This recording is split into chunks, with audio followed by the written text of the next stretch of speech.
함께 나누실 하나님의 말씀은 신약성경 로마서 6장 1절 말씀으로 14절까지의 기록된 말씀을 찾아서 모두가 합독하도록 하겠습니다.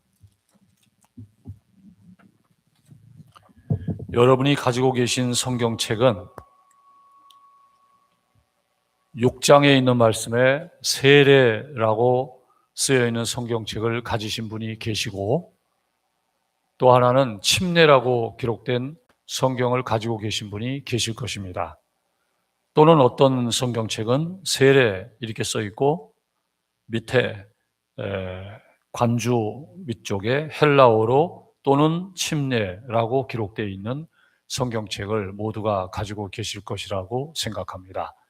그래서 저는 침례 표기 성경으로 성경을 읽도록 하고, 여러분께서 기록된 대로 그냥 세례 혹은 침례 이렇게 읽으셔도 상관이 없겠습니다.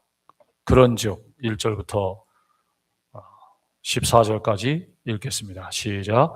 그런즉 우리가 무슨 말을 하리요? 은혜를 더하게 하려고 죄에 거하겠느냐? 그럴 수 없느니라. 죄에 대하여 죽은 우리가 어찌 그 가운데 더 살리요?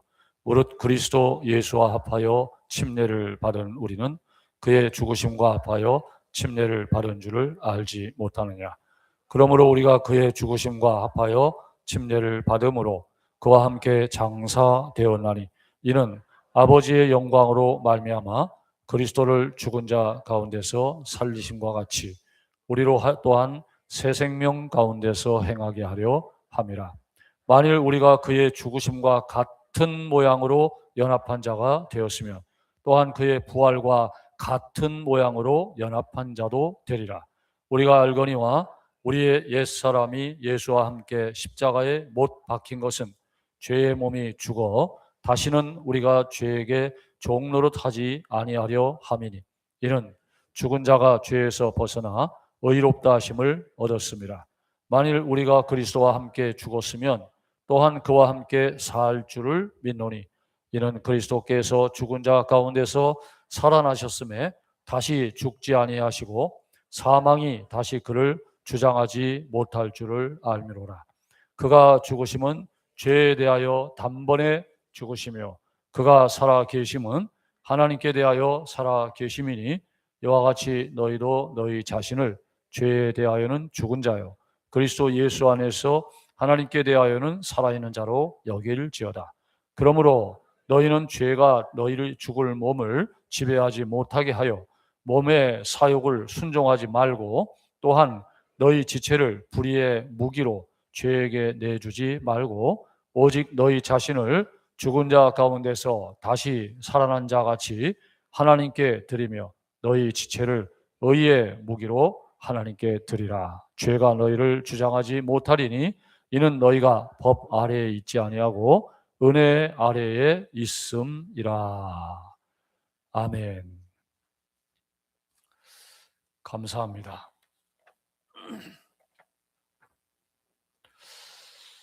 제가 한두 달 전에 어떤 분이 돌아가시게 되어서 복음을 전하고 예수님을 영접했다. 그래서 이제 장례를 하게 해달라 해서 갔는데 그분이 침례를 받지 못한 분이에요. 그분의 사위가 장로교 목사님이셨는데 같이 가서 그분의 예수님을 믿는 믿음을 확인한 후에 제가 그분께 말하기를 목사님이 지금 준비가 안 돼 있으니까 간호사실 바로 옆에 응급처치하는 곳이 있어요. 이제 돌아가시거나 돌아가실 것 같은 또는 위중한 환자들을 간호사실 바로 옆에 이렇게 응급실에다가 모시는 그런 병원이 있죠. 그분이 거기 모셔졌는데 예수님을 영접하셨어요. 그래서 제가 목사님, 이 자리에서 목사님이 세례를 합시다 그랬어요. 그랬더니 그분이 어디서 어떻게 세례를 하는 준비가 안 돼 있는데 우리가 가운을 입어야 되는 것도 아니고 또 물이 뭐 성스러운 것도 아니고 그냥 물컵에다가 물을 이렇게 떠다가 성부와 성자와 성령의 이름으로 세례를 줍니다 라고 하면서 침례를 드려라. 제가 그렇게 말을 했어요. 그랬더니 그렇게 해도 되겠냐고 해서 되지 않을 게 뭐가 있느냐고. 세례나 침례는 예수 믿는 사람들의 믿음의 표시인데, 표시가 세례가 됐든 침례가 됐든 그게 무슨 상관이 있겠냐. 가장 좋은 방법은 나 같으면은 침례를 하는 건데, 지금 이분이 돌아가실 지경에 되어 있는데 형식이 뭐가 중요하겠냐. 형식은 두 번째고 이분의 믿음의 고백이 중요하다라고 말씀을 드리고 그렇게 세례를 했어요. 그리고 나서 제가 손을 얹고 축복 기도는 제가 했습니다. 이분이 지금 주님이 받으셨던 침례를 받으셨는데 천국 백성 삼으시고 돌아가시면 하나님이 그의 영혼을 받으시고 훗날 이의 육체와 영혼이 새롭게 변화되어 하나님 영접해 주시고 받아주셔서 영생 복락을 누리게 해 주시옵소서. 예수님의 이름으로 기도드립니다. 아멘 했어요. 문제 없죠? 문제 있어요? 네, 문제가 전혀 없습니다. 저는 그렇게 생각을 하는 목사입니다.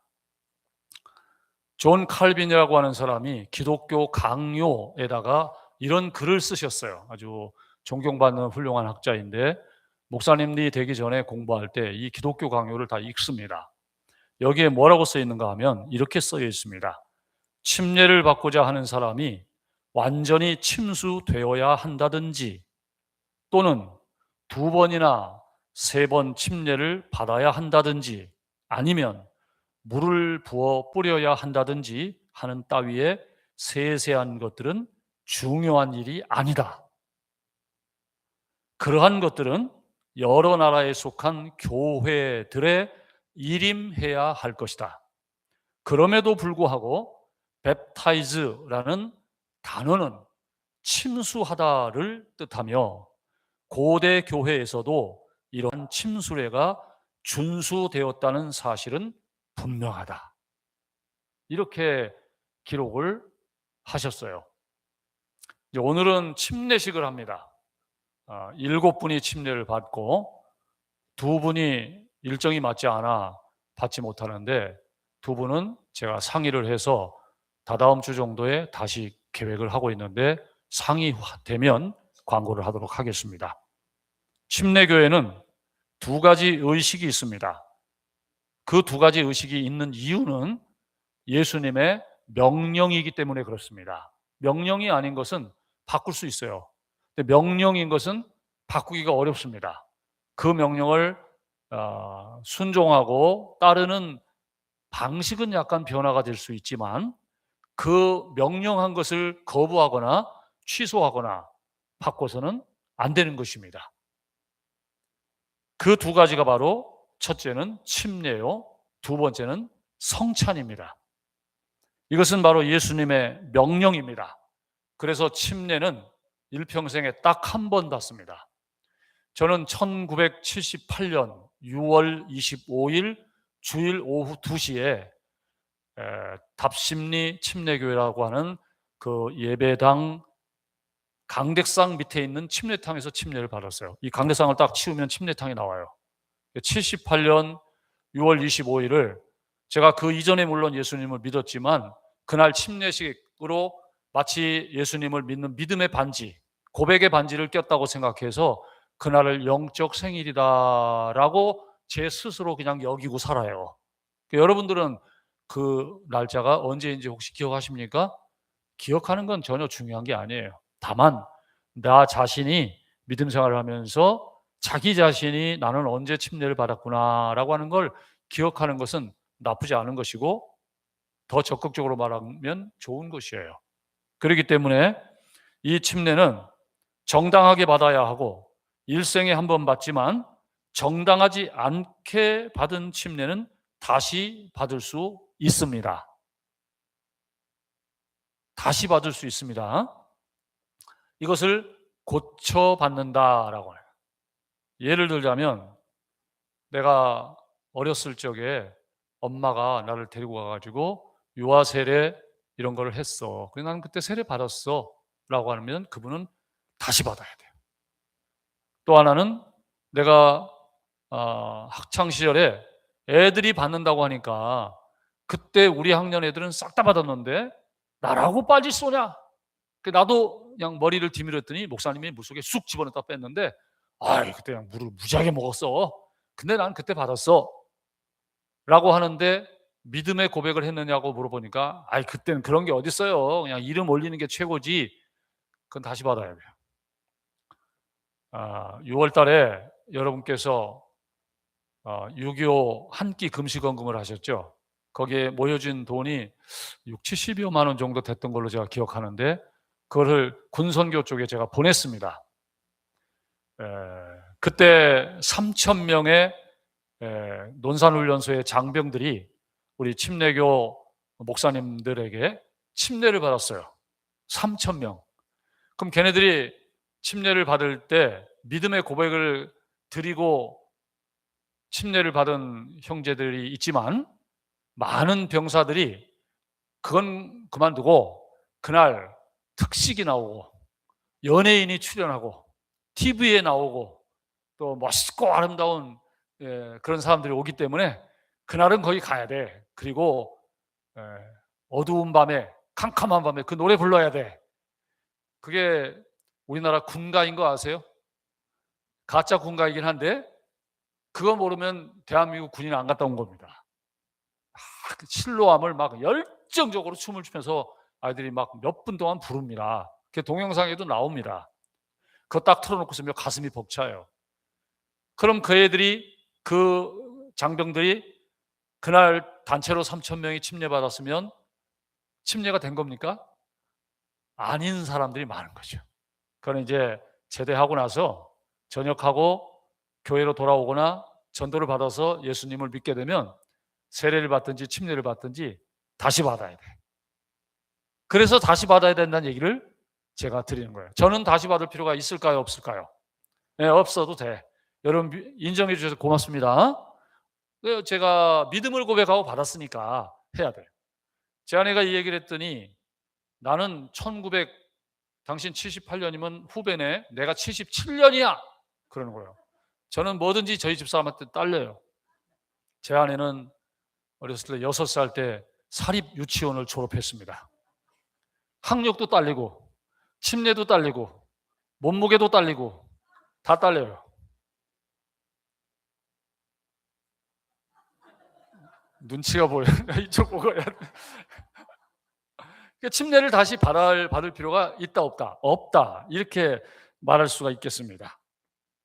그래서 침례는 잘 알아보고 드려야 되고 또 잘 알고 받으셔야 됩니다. 기간의 문제가 아니고 아느냐 모르냐의 문제라 그런 뜻이에요. 그러면 이제 오늘 말씀은 침례에 대한 얘기고 이어서 나가서 7분이 침례를 하기 위해서 어제부터 그제부터 계속 지난주부터 저 침례탕을 뚜껑을 열고 청소를 하고 수많은 그 사체를 치우고 거기 사체가 많았어요. 뭐라고 말씀 못 드리지만 다 깨끗하게 가도 닦고 쓸고 해가지고 드디어 깨끗한 물을 넘치게 지금 받아놓고 물을 조절을 하고 있습니다. 누가 받느냐? 제자가 받습니다. 제자. 모든 족속으로 제자를 삼아 아버지와 아들과 성령의 이름으로 침례를 주라. 마태복음 28장 19절 20절에 있는 말씀대로 제자가 받습니다. 제자는 회개한 사람입니다. 예수님을 구세주와 주님으로 믿는 사람이죠. 주 예수를 믿으라. 그리하면 너와 내 집이 구원을 받으리라. 사도행전 16장 31절대로 사람이 마음으로 믿어 의에 이르고 입으로 시인하여 구원에 이르느니라 라고 말한 로마서 10장 10절에 고백을 드린 자기 의지대로 예수님을 영접하고 고백한 사람이 받습니다. 그렇기 때문에 유아 세례를 거절하는 거예요. 그거는 아니다 라고 말을 하고 모태 신앙인데요 라고 말하는 것도 우리 모태 신앙이 아닌 거예요. 그래서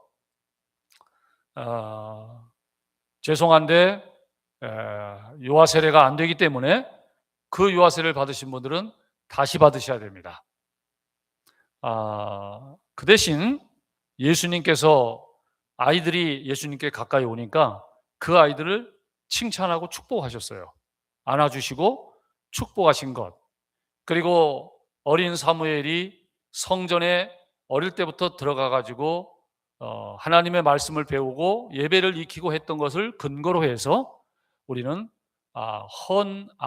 아이를 하나님께 드리고 싶습니다라고 하는 부모의 간절한 소망을 따라서 돌이 되기 전부터 돌 이후에 어린이들을 헌화라고 하는 형식으로 하나님께 영광을 드리는 헌화식을 하는 거예요.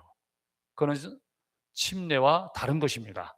그렇지만 부모의 입장에서 우리 아이들을 믿음으로 잘 양육하고 싶습니다. 하나님의 축복이 함께 해주세요 라고 하는 의미로서 헌화를 하는 것입니다. 그래서 침례는 제자 곧 예수님을 구세주와 주님으로 고백하고 자신의 죄를 자백하면서 예수님을 모셔드린 그런 분이 받아요. 두 번째로 왜 받는가? 그 받는 이유는 순종하기 때문에 받는 거예요. 그래서 침례를 첫 번째 순종이다 이렇게 말해요. 첫 번째. 내가 여러 가지 순종을 다 해오지만 이 첫 번째 단추를 꿰지 않으면 안 되는 거죠. 그래서 침례 받는 것은 예수님을 믿는 사람이 곧바로 첫 번째 순종의 의미로서 침례를 받습니다. 어떤 이는 말하기를 침례를 받으면 죄사함을 받는다 그런 말하는데 그건 틀린 말이에요. 혹시 여러분이 잘못 알고 계시면 바꾸시기 바랍니다. 침례는 천국 입성과는 전혀 관계가 없습니다. 왜냐하면 천국은 믿음으로 가는 거예요. 십자가의 강도가 침례받지 않고도 천국 갔어요. 그렇죠? 그러니까 침례는 구원과 상관이 없는 것입니다. 중요한 것은 주님의 말씀을 순종하고 거역하지 않겠다라고 하는 그런 고백을 가지고 있는 분이 받는 것입니다. 무슨 뜻으로 받는가? 이것은 의미를 알고 받는 것이 중요한데 물속에 잠기는 것은 예수님과 함께 장사되는 표시고 물속에서 일어나는 것은 예수님과 함께 부활하는 표시예요. 그래서 내가 죄와 사망으로 인해서 죽을 수밖에 없는 죽은 삶인데 나를 그 죽어있는 옛사람을 벗어버리는, 그래서 물속에 장례를 치러버리는, 그리고 물속에서 올라오는 것은 새로운 사람으로 예수님과 함께 거듭난 새로운 생활을 하겠다라고 하는 표시로서 물속에서 일어나는 거지요. 그래서 침례는 장례와 부활의 두 가지 모양이 마치 비디오를 눈으로, 영화를 눈으로 보는 것처럼 보는 복음이다. 그래서 침례는 눈으로 보는 복음이에요. 눈으로 보는 복음. 우리가 침례탕이 밖에 있잖아요. 동네 사람들이 지나가면서 물어봐요. 여기 왜 수영장이 있어요? 뭐라고 할 말이 없으니까 여기 어린이들 놀으라고 수영장이 있어요. 우리 애도 여기서 목욕 좀 시키면 좋겠네 막 그래요. 데리고 오세요. 그냥 환히 웃으면서 지나가죠.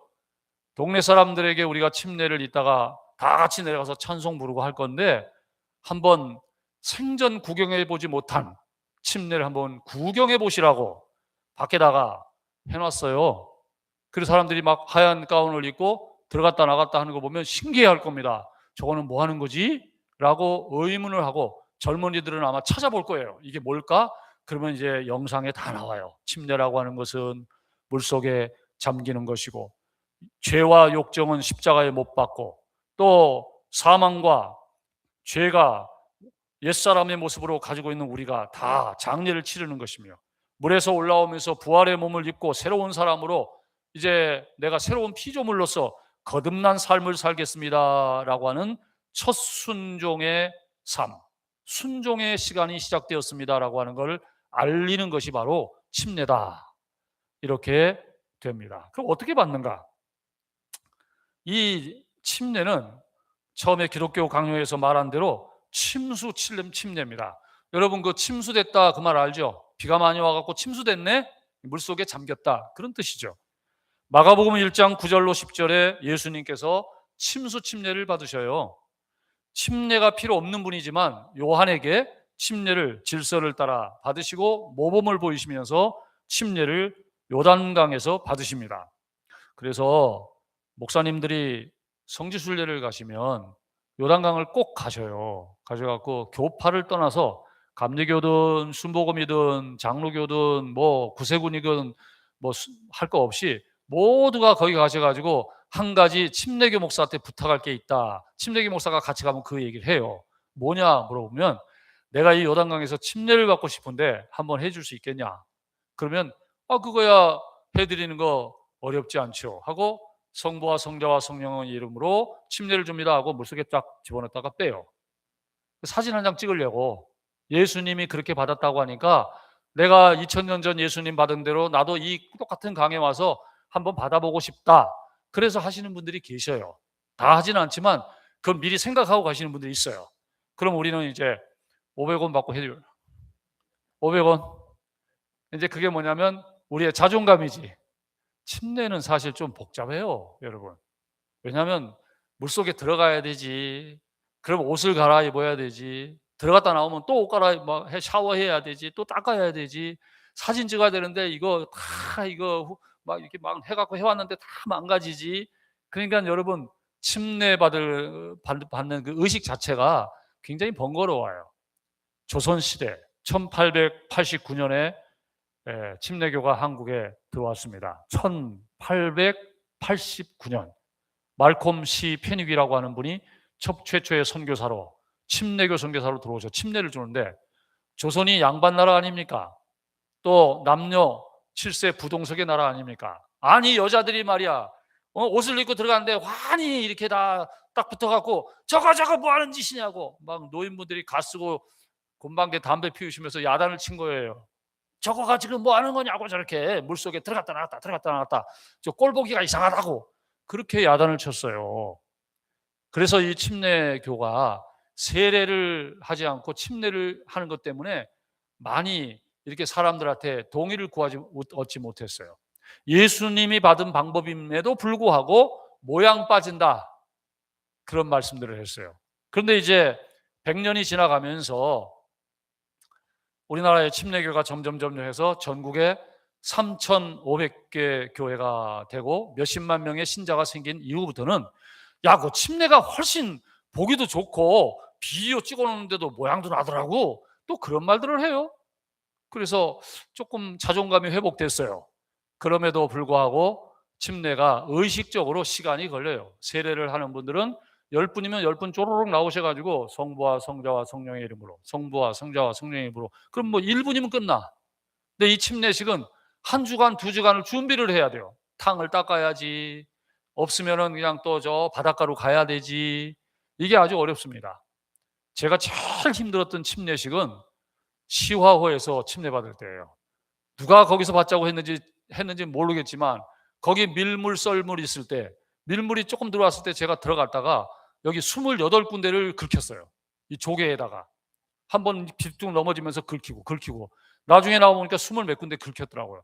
물살이 얼마나 빨리 들어오는지 자칫 거기 있다가는 죽을 뻔했습니다. 그때 2분 침례 받으셨는데 누가 받으셨나 모르겠네.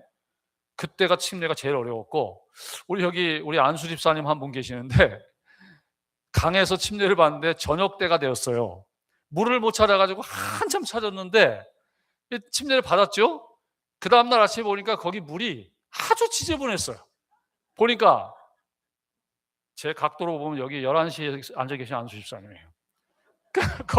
그때 제가 그 말을 할 수가 없었어. 이게 지금 분뇨야, 다 똥이야 이게. 이게 거기서 우리가 침례를 받은 거예요 이게. 그 기억이 지금 납니다 제가. 그래서 이게 침례가 참 어렵구나. 그래서 이제 침례교회는 주로 수련회가 되면 수련회를 가서 받아. 저기 은모래사장, 금모래사장, 여주, 뭐 저쪽에 강원도 뭐 강에 가서 받고 또 저쪽에 계곡 가서 양수리에 가서 받고 또 저쪽 동해안 그냥 속초에 가서 받고 막 이렇게 난리를 칩니다. 우린 침례 받은 게 물이 많아야 되니까 물이 또 적으면 안 돼. 이게 또 가뭄이 져가지고 가보니까 골짜기에 물이 없어졌네. 지난주에 분명히 보고 왔는데 그 한 주 동안 물이 다 빠졌어. 이게 이제 문제인 거예요. 그래서 침례탕이 있습니다. 저희 교회 침례탕을 빌려달라는 교회도 있어요. 그럼 그 골머리를 썩어요. 저거를 청소를 해야 되고 지렁이 사체를 다 꺼내야 되고 또 막 닦아야 되고 물을 채워야 되고 다시 빼야 되고 다시 뚜껑 닫아야 되고 이런 어려움이 있어요. 그럼에도 불구하고 침수 침례를 하는 이유는 예수님께서 그렇게 받았어요. 요단강에서 물가로 내려가서 잠기고 다시 일어난 다음에 물에서 밖으로 올라오셨다라고 성경에 기록이 되어 있습니다. 그러니 우리가 밥티조라고 하는 말은 물 속에 전체가 빠진다, 혹은 물 속에서 물 밖으로 나온다, 혹은 염색한다, 그런 의미가 들어있고, 전신이 잠겨야 장례가 치러지는 무덤 속에 들어가는 것이 되는 거예요. 침수 침례가 약식으로 세례가 된 것은 주후 125년 디다케의 문서에 기록이 되어 있습니다. 그 문서에 이렇게 써 있어요. 흐르는 물에서 아버지와 아들과 성령의 이름으로 침례를 주라. 만일 흐르는 물이 없으면 다른 물에 침례를 주라. 찬물이 없으면 더운 물에 주라. 찬물도 더운 물도 없으면 아버지와 아들과 성령의 이름으로 물을 머리에 3번 부으라. 그러니까 예수님 당시부터 시작해서 100년이 지난 다음에 세례가 자리를 잡기 시작해가지고 1600년까지 약 1500년 동안 다 세례를 행한 거야. 약식으로. 이렇게 이제 이렇게 모인 자리에서. 그러다가 침례가 1641년에 아니다, 예수님이 받으셨던 방법대로 우리가 다시 하자. 그래가지고 이제 이 침례가 이렇게 또 나오게 되었고, 예수님 방식대로 받게 되었습니다. 자, 그러면 이제 마지막으로 언제 받는가? 제자가 되면 즉시 받는 거예요. 그러니까 오늘 여러분 가운데서 처음 교회를 나오셨거나 예수님을 오늘 비로소 예수님을 내가 구세주와 주님으로 영접했네, 그러면 이따 오후에 받으시면 돼. 이해가 되셨어요? 뭐 6개월 지나야 된다든지 1년이 지나야 된다든지 그런 거 없어요. 성경에 사도행전 2장 41절에 3,000명이 그날 예수 믿었는데 그날 바로 사도들에게 침례받았대요. 빌립 집사님이 전도할 때 사도행전 8장 12절에 사마리아에서 전도할 때 바로 침례를 줬다 기록되어 있고, 더 확실한 것은 사도행전 8장 38절에 빌립 집사님이 호련히 광야를 지나는데 거기에 이디오피아에서 온 간다게의 국고를 맡은 네시가 마침 마차를 타고 이사야서를 읽고 지나갔어요. 근데 뜻을 이해하지 못하는 거야. 그때 빌립 집사님 가서 당신 읽는 게 뭐요? 내가 이 성경을 읽고 있는데 이 파피루스에 기록된 내용이 도대체 고난받는 그가 누구요?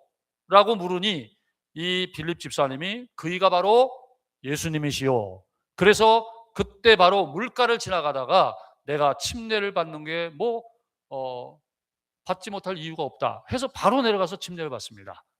그런 성경의 기록을 근거하면 침례라고 하는 것은 인위적인 기간이 지나야 되는 것이 아니라 구원받은 증거가 있으면 바로 받는 것임을 알 수가 있습니다.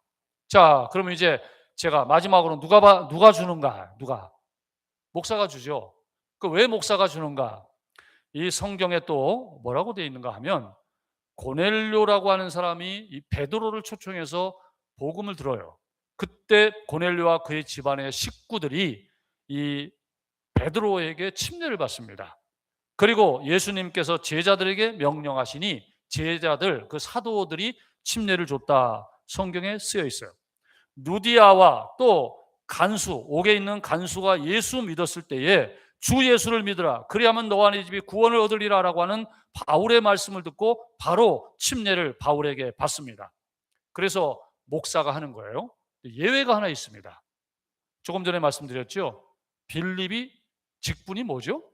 집사님입니다. 안수받은 집사님. 이분의 경우는 직접 본인이 침례를 줬어요. 아이고, 내가 침례를 주려면 사도 베드로를 모셔와야겠네. 그 편지를 써가지고 모셔왔어요. 근데 모셔올 수 있어요, 없어요? 아니, 광야를 지나가고 있는데 언제 기다렸다가 침례를 줍니까? 그러니 이 국고를 맡은 네시를 내가 침례를 줘야겠다. 그래가지고 그 이디오피아인을 이 빌립 집사님이 바로 그 자리에서 침례를 줬다는 거 아니에요. 이 이야기의 내용은 뭔가 하면 특별한 상황이 발생했을 때 또 목사나 침례를 줘야 할 권위자가 그 자리에 없을 때 교인들의 또는 공동체 사람들에게 동의를 얻고 침례를 줄 수 있다라고 설명을 드립니다. 오늘 여러분께서 질서와 동의를 따라 함께 할 수 있다. 결론입니다. 그럼 침례는 결국 나는 날마다 순종하는 삶을 살겠다라고 하는 이 순종의 표시로서 달고 다니는 영적인 생일 같은 의미를 가지고 있는 거예요. 그 날짜나 표시가 없어도 구원받아 하나님 자녀가 되는 데는 아무 지장이 없습니다. 그러나 개인 신앙으로 또 주님이 명령하신 것이기 때문에 내가 침례를 받는 것은 당연한 일이다라고 여러분과 함께 말씀을 나눕니다. 결국 침례를 행하는 이유는, 또 하나의 부설적인 이유는 눈으로 복음을 볼 수 있어요. 자, 오늘 여러분이 이제 성경을 6장을 읽으셨는데 5절은 다 함께 읽어 보겠습니다. 만일, 시작. 만일 우리가 그의 죽으심과 같은 모양으로 연합한 자가 되었으면 또한 그의 부활과 같은 모양으로 연합한 자도 되리라. 아멘. 여기 지금 뭐라고 되어 있죠? 같은 모양이라고 되어 있죠. 예수 그리스도의 죽으심과 같은 모양으로 물속에 들어가야 돼요. 같은 모양. 모양이 같잖아요. 뿌리는 거에는 그 모양이 안 보이잖아요. 그렇죠? 또 같은 모양으로 일어서라 라고 하는 거예요. 그래서 죽는 것과 부활하는 것은 뭡니까? 복음이죠. 내가 예수님과 함께 죽는 것이 복음이에요. 내가 예수님과 함께 부활하는 것이 복음이에요. 그래서 내가 예수님을 구세주와 주님입니다 라고 고백하는 겁니다. 그래서 이 침례의 모양 안에는 내가 눈으로 보는 복음이 들어있다. 그것을 봐야 됩니다. 할 수 있는데 안 하면 안 되죠. 할 수 없으면 우리가 세례도 하고 관수례도 하고 물로 바가지로 한번 붓기도 하고 머리 전체를 붓기도 하고 그래요. 환자에게는 또 그렇게 할 수 있어요. 그럼에도 불구하고 할 수 있거든 우리가 그 모양과 절차를 따르는 게 좋은 거죠. 지금 할 수 있잖아요, 우리가. 그래서 오늘 침례를 하도록 하겠습니다. 오늘 말씀은 여기까지고요.